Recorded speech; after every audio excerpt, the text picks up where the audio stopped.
Un jeune homme séduisant, surnommé le gars sympa, a réussi à séduire une jolie femme le soir même. Ils ont passé la nuit ensemble. Tout semblait parfait, mais à la grande surprise du jeune homme, le lendemain, la femme est partie pour un long voyage en Afrique. Pourtant, ce n'était pas un simple coup d'un soir pour lui. Il s'était profondément attaché à elle et il espérait qu'à son retour, il lui déclarerait son amour de manière officielle. Pendant toute son absence, il allait régulièrement chez elle pour nourrir son chat. Étrangement, il n'avait jamais vu l'animal, mais le bac à litière remplissait son rôle, prouvant l'existence d'un chat dans la maison. 2 ans et demi plus tard, elle est enfin revenue. Le jeune homme était rempli de joie. Cependant, à sa grande déception, elle n'était pas seule. Un homme se tenait à ses côtés. La jeune femme expliqua que pendant son voyage en Afrique, elle avait rencontré ce compatriote coréen. Le choc pour le jeune homme fut immense. Il avait patienté tout ce temps, espérant une seconde chance. Malgré sa tristesse, le jeune homme, toujours respectueux et poli, accepta de les conduire en ville. Une fois arrivé à destination, son complexe d'infériorité ne fit que s'accentuer en voyant la voiture luxueuse de l'autre homme, un bolide sportif impressionnant. En comparaison, sa propre situation semblait misérable. Il vivait en périphérie, loin de toute richesse. C'est alors qu'il prit la décision de tourner la page, de mettre de côté ses sentiments et de se concentrer sur son propre avenir. Il se mit à écrire son roman avec sérieux, cherchant à fuir cette réalité douloureuse. Cependant, son travail fut interrompu lorsque la jeune femme l'appela pour lui proposer une sortie. Il y vit une opportunité de reconquête, mais une fois sur place, il se rendit vite compte que son rival était également présent, affichant leur bonheur sous ses yeux sans la moindre retenue.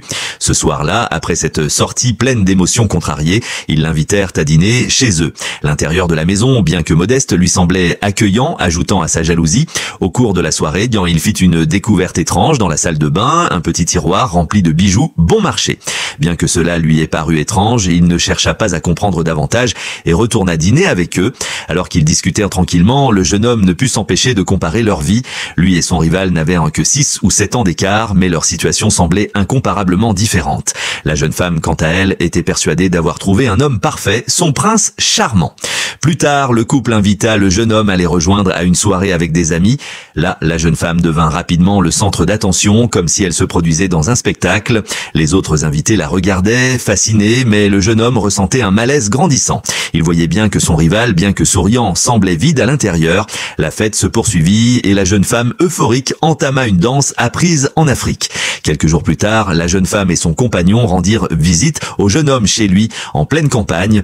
Ils passèrent du temps ensemble, buvant et discutant sous le ciel étoilé. À un moment donné, son rival sortit de la drogue et rapidement, la jeune femme se laissa emporter, dansant à moitié dénudée dans une frénésie incontrôlable. À ce moment, le jeune homme eut un flash de lucidité. Quelque chose n'allait pas. La conversation entre les deux hommes devint de plus en plus étrange. Le rival évoqua un plaisir particulier, incendier des serres en plastique abandonnées, et ce, depuis son enfance. Le jeune homme comprit qu'il ne parlait pas de simples serres. L'homme en face de lui n'était pas un simple prétendant. Il était dangereux. Le jeune homme commença à avoir des soupçons. Ces serres en plastique, tout comme les jeunes femmes avec lesquelles il jouait, étaient simplement des objets pour lui, destinés à être détruits et oubliés.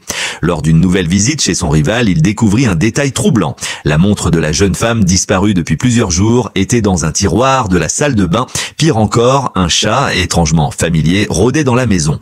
Le jeune homme comprit à cet instant que quelque chose de terrible était arrivé. Le prince charmant n'était pas seulement un séducteur, mais un manipulateur dangereux, capable du pire. Le jeune homme décida de confronter directement son rival. Lorsqu'il le retrouva, la rage qu'il avait consumée durant tout ce temps éclata. Sans un mot, il sortit un couteau et, dans un élan de colère incontrôlable, poignarda l'homme et mit feu à la voiture de l'autre et s'en est retiré tout triste mais se sent triomphant.